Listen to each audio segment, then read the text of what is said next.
Gaztezulo, Zorionak.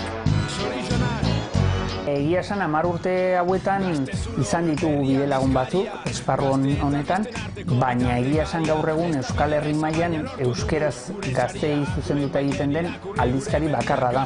Gure ustez oso gauza garrantzitsua da esatea Gaztezulo dela Euskal Herriko gazteek, Euskal Herriko gazteentzat eginiko produktu bat, baina argatik ez dago bakarrik Euskal Herrira begira, baizik eta mundu osora. Zorionak Gaztezulo, 10 urte egin baitituzu Euskal kulturgintzaren eta euskarazko prentsaren gorenean. Gaztezulok gazteek eginiko eta gazteei zuzendutako hilabetekariak urte-urrena ospatzen diardu. Eta begira zenbat gazte elkartu zituen joan den ostiralean Bilboko kafe antzokian eginiko 10. urte-urreneko festa erraldoian.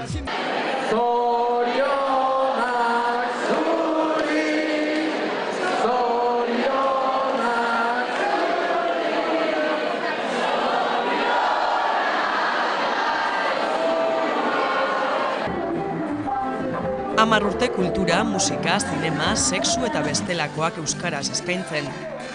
10 urte herrigintza eta kulturgintza lantzen. 10 urte gazteei euren intereseko gaiak eskaintzen. Baina nola sortu zen Gaztezulo duela 10 urte? Irutsulo izeneko astekaria egiten zen, garai hartan, eta bertako lantaldeak ikusi zuen hutsune bat zegola, hau da, ez zegola halako produktu bat gazteentzat, egia da batzegola Barkatu Ama, Euskaldunen egunkariaren gehigarria, eta bazegon ere Entzun musika aldizkaria. Berez aldizkari hori adin guztietakoentzat zen, baina gazteekin bat egiten zuen nolabait, ezta. Baina bi salbuespen horiek kenduta besterik ez zegoenez, urratsa eman zuen, orduko Irutsulo astekariko lantaldeak, eta jauzi eman zuen Gazte Txulo sortzeko. Hasiera batean bakarrik Donostian banatu zen, baina 2000. urteko urritik aurrera Euskal Herri osoan banatu da aldizkaria. Eutsi egiten diola sorrerako aldizkariari nolabait esateko edo sorrerako filosofiari. Izan ere aldizkaria sortzeko jo egin genuen gazteen gana, hau da, unibertsitatera eta beraien iritziak biltzeko, hau da, zer nolako aldizkaria nahi zuten, zer nolako gaiak guk jorratzea nahi zuten, ez da?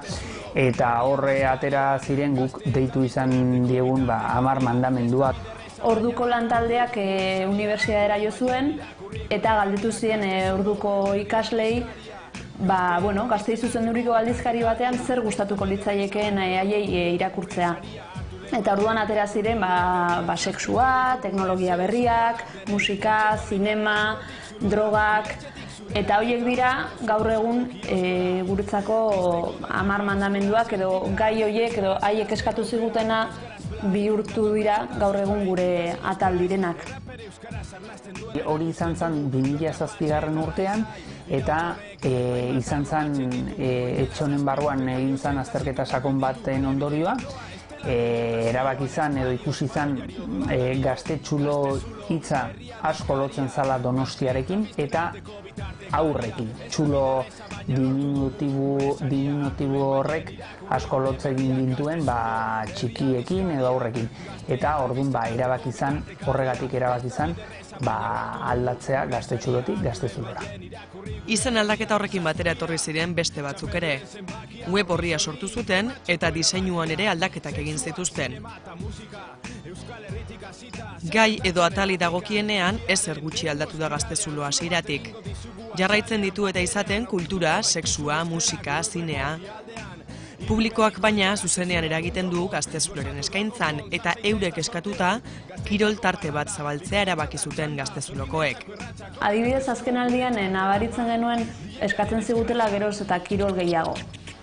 Egia da kirolak bazuela tartea gurean orain arte, baina hemendik aurrera da ikusita jendeak eskatzen duela, berezko atala eskainiko diogu kirolari, eta hiero, 4 orrialde gutxi gora bera, euskal kirolariek egiten dutenaren berri emateko, eta bar.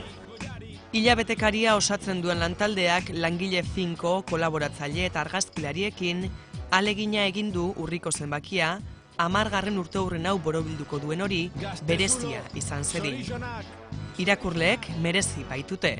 Guk ahalegin berezia egin dugu dagoeneko kalean den zenbakia prestatzeko urrikoa, hori baino lodiagoa da, personaia ezagun eta aurpegi ezagun dexente ateratzen dira. Baina, egia da, abenduan Durango hor dagoela, eta beti Durangoko data hortatik gertu dauden zenbakiak beti mimo bereziz prestatzen direla, ez? Eta azaroan noski izango da Bilboko festa horren berri, martxan ditugun ekimen guztien berri, baina hortaz aparte ere aurrera begira jarraitu behar dugu eta beste eduki batzuk lantzen. 10. urteurren honekin berritasunak ere iritsi dira eta bideo lehiaketa bat ipini dute martxan. Gaia honakoa. Zer egiten duzu zure aisialdian? Lehendabiziko bideo lehiaketa dugu abian, leloa da I eta Ire munduak, eta horrekin esan nahi duguna da, edo deia egin nahi diogu gaztei, beraien aisialdian nola aprobetxatzen dute, zer egiten duten hori bideoetan islatzeko. Hau da, gaia hoize da, eta minutu bat eta 3 minutu arteko bideoak egitean datza lana, eta azaroaren 15 da azken eguna, beraz denbora badago. Eta prozesua da bideoa grabatu ostean YouTubera igo eta guri Gaztezulo abildua gaztezulo.com helbidera linka o lotura bidali eta guk gure aldetik webgunean jarriko dugu eta abenduaren hasieran euskararen nazioarteko egunaren arira ekitaldia egingo dugu Donostian bertan eta bideo guztiak proiektatu eta sari banaketa egingo dugu. Azken finean, gure buruari erakusteko aukera bat izan da, olako produktu bat azken finean egin zitekela eta orduko hartan urratsa eman genunok edo azken finean egindako lanak merezi izan duela, ezta? Egia esan atsegina da olako lan bat egitea, jende gaztearekin zaude etengabe harremanetan, kultur munduan mugitzen dana, euren lanak erakutsi nahi dutenak, eta azken finean haiek erakutsi nahi dituzte beraien lanak, guk haien lanak ere zabaldu nahi ditugu. Oso pozik nago, niretzako privilegio bada gaztea eta euskalduna naizen heinean, gaztei eskainiko produktu bat lantzen aritzea, ez? Eta euskeraz gainera, hori niretzako privilegioa da. Gaztezulo, zorionak! Gaztezulo, herri aldizkaria, gazte eta albisten arteko bitartekaria. Ez da biderreza baina lortu dugu gure saria, hartu lehen baien irakurri gure berriak.